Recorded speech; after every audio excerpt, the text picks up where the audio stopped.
Top producing agents have the majority of their business coming from their sphere of influence and their past clients. We got one of the best at doing that, Marie Boatsman, with us today. She's going to tell us exactly what it is that she does to make sure those relationships are deep enough to generate referrals and repeat business.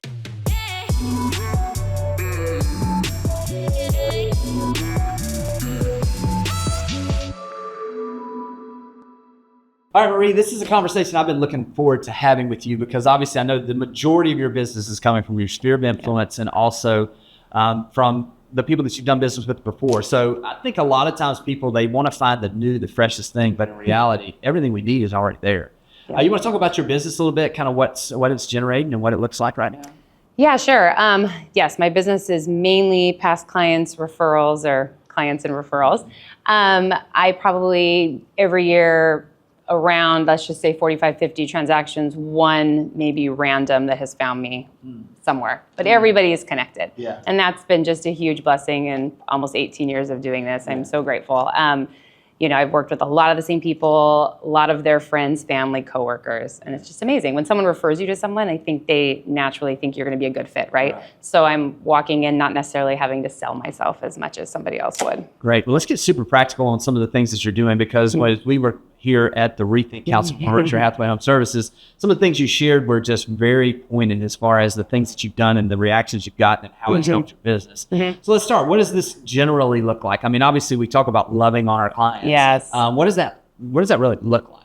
Yeah, I mean, I love loving on my clients. I'm very intentional with what I do, very relational.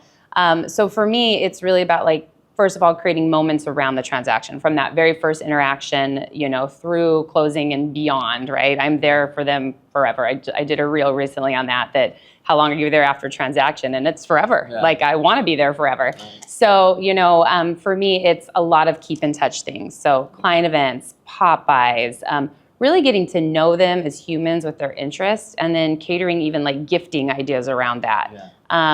We talked a little bit about, we can dive into that after, just a Care Bear. I love gifting. I love giving my clients things. I've gotten to a point where I'm so busy, and so I'm starting to unfortunately lose a little of that in terms of getting things done that I want to get done. So I'm in the process of just hired a Care Bear to help me love on my clients. And what is a Care Bear exactly? So she is going to basically she's going to help me with Pop-bys. Big thing for me, I use social media a lot, obviously for video for myself, but I also like to listen and watch and hear what my sphere is up to, right? So client's child gets into college. It's a huge college season right now with where everyone's going, right? So, okay, client's daughter is going to TCU. Let's send them a TCU hat, or shirt, or so-and-so just got a puppy. Let's get a blanket embroidered with puppy's name on it, So just little things like that. Those go a really long way. So you're doing those individually, and you're just seeing that on social media, and then you're just immediately following up. And now you've hired someone to help me. Yourself up to this point. Yes. So you'll basically, the process would be, you'll say, hey, order a TCU hat, for instance, and deliver it to this place. Yep, have it sent here. She's gonna have it. She has access to my database, and I've reorganized everybody. Even for Pop-bys, for example, I have a Pop-by category, and so I have them kind of labeled by, ABC. That's going to determine how many Pop-bys they're getting a year, kind of the value around those Pop-bys. And so I've always delivered those. I've always done those. I love that. It is a ton of work. Right. So to have somebody help me with that's going to be amazing. So let's talk about the differences between A, B, and C as far as the amount of times when you're saying you're going to do Pop-bys. What is a typical Pop-by, and then how many times would you stop by for each of those? So I've been a little inconsistent, truthfully, over the years. People that live closer to where I live tend to get probably 3 or 4 because it's just easier, and I run out of time, and I have 50 in my car, and I'm like, I don't have time to get these out, and it's Valentine's Day, and tomorrow they're not going to work, So I do a lot of themed Pop-bys, which does put a limit on when I can drop them off because no one wants a Valentine's Day thing a week after. Right. So, for me, it's theming them, and then for the list of who's getting them, the goal with the A's is they're getting 3 to 4 a year. Right. B's are getting 2 to 3, and then C's. And I don't want to make anybody feel bad that they're A, B's, and C's. I feel bad saying this on camera because I love all of them. Yeah. But the reality of it, you just stay in touch with people more. People refer you more than other people. So you want to give back more to the people that are pouring into you. Absolutely. So pour into them.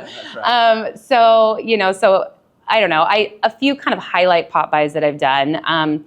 those little mini waffle makers. They're like they're dashes. They're $10. They have seasonal ones. Valentine's Day ones are really cute with hearts, ribbon, spatula, cheesy little tag on their porch. Boom, easy.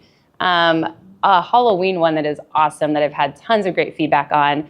I do these for my buyers that have bought in that calendar year, so it's their first Halloween in their house. Full-size box of candy bars from Costco. A little tag that's basically like, you're new to the neighborhood, now you can be the cool house on the street, because now they're giving out full-size candy bars today, and everybody loves that. So, they can be $2, $5, $20, whatever they are. People just love that you're thinking of them. We all want people to think about us, right? Exactly right. You mentioned that you did something in December also with oh gosh, some of the. Did you do that? I do a lot in December. Yeah. You did it. I think I did this year 120 Pop-bys in December. And last year it was more, so I scaled back in 2023. 22, I think I did 150, and it was I spent my whole December delivering. Yeah. So I had to rethink that a little bit, and now with help, it's going to be better. But I do a bottle of wine and either an ornament or, a candle, typically to everyone that has either referred me that calendar year or bought or sold. And then I also just add a ton of Pop-bys onto that because I'm already going to be in those areas. So I'm like, I might as well add 10 more here and 20 more here. But I'm the person that shops on Christmas and the day after Christmas for like all of my favorite things at Nordstrom, Anthro, and I'll buy, $40 candles that are holiday themed that are now 20. And that's an amazing little gift, and people love it.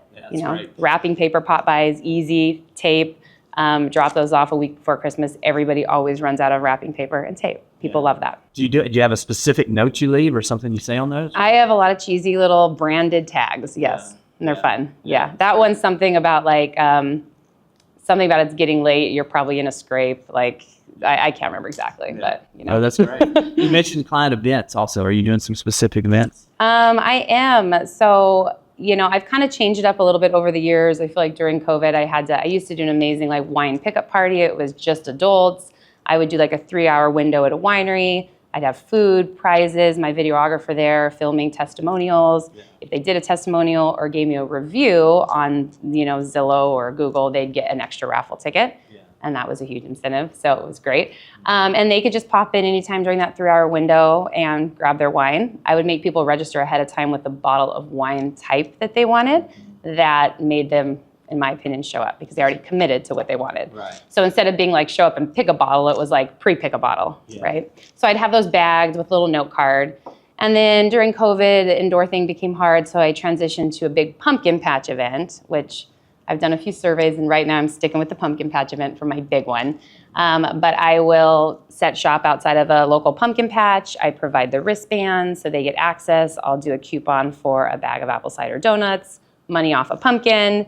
I have a professional photographer that's there taking photos of them, which a lot of them post and use.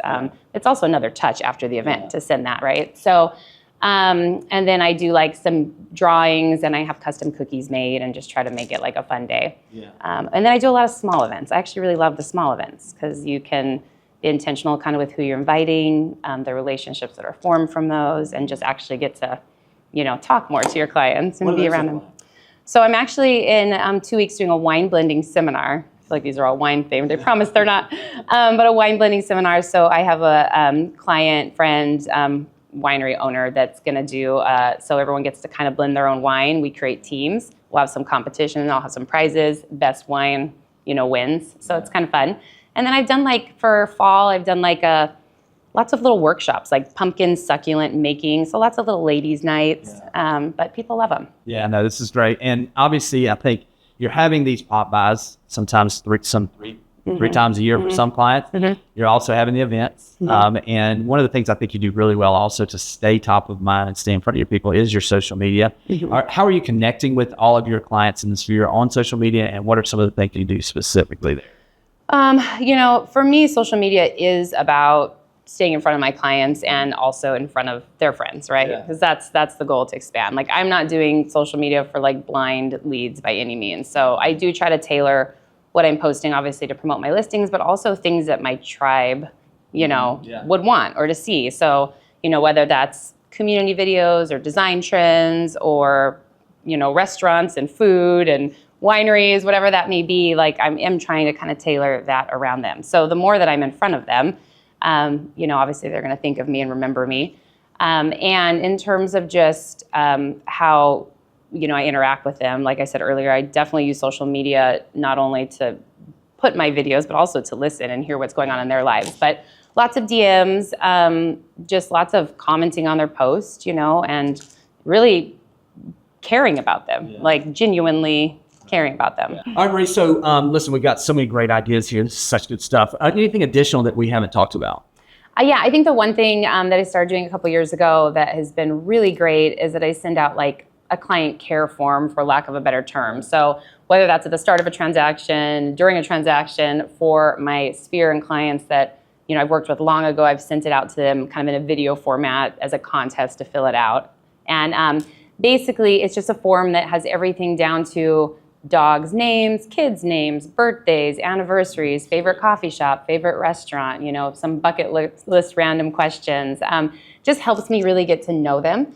And it just makes gift giving a little more intentional. So I can surprise and delight them, intentionally off of that list. So with that list, where are you saving that after? You just keep the hard file, or are you uploading it into a CRM? Yeah, I have the hard file, but I do have my operations director upload it into a CRM so that I can just, like right now, I could pull up so-and-so and I could see their answers. That's great. That's great. Anything else that we haven't touched on? Yeah, I do what I call a homegrown box. And I had these boxes customized. I used to be really into those like subscription boxes where you would just monthly or quarterly get a box to whatever you subscribe to, and there'd be random things in it, and I thought it was super fun.